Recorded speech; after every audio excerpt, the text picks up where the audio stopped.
cieszą się. Kokietować i figlować bardzo lubię, lecz kiedy jestem sam na sam, chłopcy na mnie lecą, usiu, siu, siu, oczka im się świecą, usiu, siu, siu. Każdy ma żądanie, usiu, siu, siu, lecz pytanie, czy mu stanie, usiu, siu. Chłopcy na nią lecą, usiu, siu, siu, oczka im się świecą, usiu, siu, siu. Każdy ma żądanie, usiu, siu, siu, lecz pytanie, czy mu stanie, usiu, siu. Ofiarował mi raz broszkę pewien stary dziad, za to chciał miłości troszkę, choć miał wiele lat. Broszkę wzięłam mi do ucha, mu szepnęłam tak: dziadu, tyś jest diabła wart. I jeszcze mu rzeczę, usiu, siu, siu, odejdźże człowiecze, usiu, siu, siu. Niech ci młody miną, usiu, siu, siu, Daszek ci się w trąbkę zwinął, usiu, siu.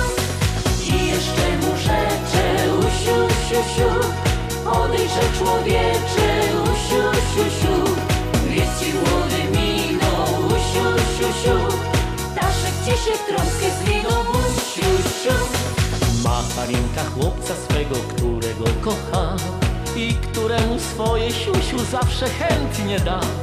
On ją pieści i całuje, kiedy siusiu chce, bo Harinkę kocha fest. A ona mu daje, usiu, siu, siu, niech się chłopak naje, usiu, siu, siu, bo jej nie ubędzie, usiu, siu, siu. A może coś z tego będzie, usiu, siu. A ona mi daje, niech się chłopak naje, bo jej nie ubędzie.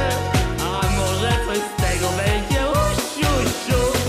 A ona mu daje, usiu, siu, siu, niech się chłopak naje, usiu, siu, siu, bo jej nie ubędzie, usiu, siu, siu. A może coś z tego będzie, usiu, siu.